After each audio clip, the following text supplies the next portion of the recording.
Bonjour chers compatriotes africains et congolais. Je vous approche pour développer un sujet vraiment pertinent. Il s'agit de la visite du président de l'Union africaine à Sochi. Chers frères et sœurs, après autant d'années de l'accession de nos pays, de nos États à l'indépendance, nous continuons toujours à appliquer la politique de la main tendue. Cette politique ne plaît plus à la nation africaine, à la nation congolaise. Nous devons abandonner cela. Après tous les sacrifices qu'il y a eu, de nos dirigeants assassinés, éliminés simplement parce qu'ils voulaient promouvoir les intérêts des Africains, et aujourd'hui encore nous continuons. Nous continuons à aller, à demander, à appliquer la politique de la main tendue. Cette politique doit cesser en Afrique. Nous devons travailler en Afrique. Pourquoi nos richesses, pourquoi nos terres sont seulement exploitées illégalement, illicitement et enrichissent les Occidentaux?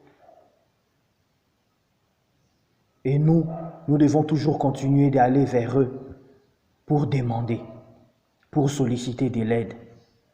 Ils ont aussi leurs problèmes, ils ont leurs difficultés.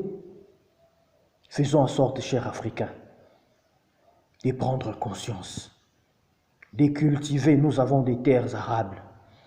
Avec ce que nous avons comme réseau hydrographique, nous pouvons même alimenter les zones désertiques. Nous pouvons cultiver dans les zones désertiques. Mais curieusement, nous sommes toujours là derrière les Occidentaux, derrière la Russie, pour demander qu'en Afrique nous avons une crise alimentaire, nous avons la faim. Quels sont ces parents qui aimeraient à ce que ces enfants commandent toujours, que ces enfants demandent, que ces enfants dépendent toujours des voisins ou du voisin? Et pour éviter cela, nous, Africains, nous devons travailler.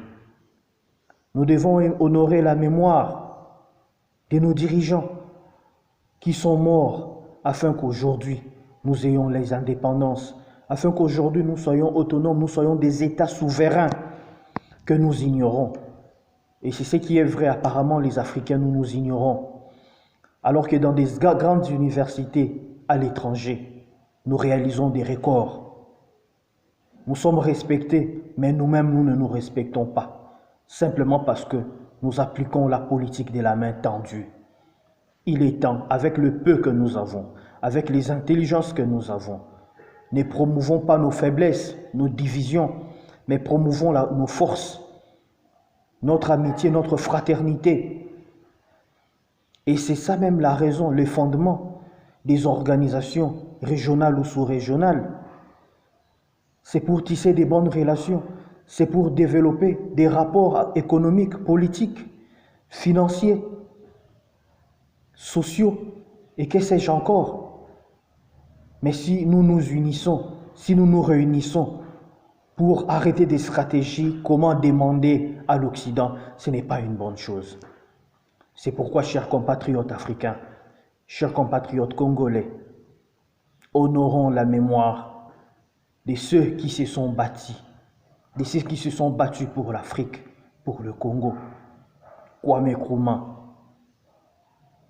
Sékou Touré, Thomas Sankara, Lumumba, Kasavubu, Kimpavita, Simo Kimbangu, Nelson Mandela. Ils sont nombreux qui se sont battus afin que nous ayons l'indépendance qu'on appelle en lingala bonsomi. Défendons notre bonsomi, conservons notre bonsomi, promouvons notre bonsomi pour le Congo et pour l'Afrique. Si réellement l'Afrique est le berceau de l'humanité, alors c'est l'Afrique de qui les autres doivent dépendre, et non que l'Afrique dépendent des autres. Nous sommes forts, nous sommes chers, nous sommes tellement coûteux Que Dieu bénisse l'Afrique. Prenons conscience. Contentons-nous de ce que nous avons. Travaillons davantage. Cravachons. Ne laissons nulle place où la main ne pourrait passer ou repasser pour les intérêts de l'Afrique et du Congo. Que Dieu bénisse l'Afrique. Nous sommes ensemble.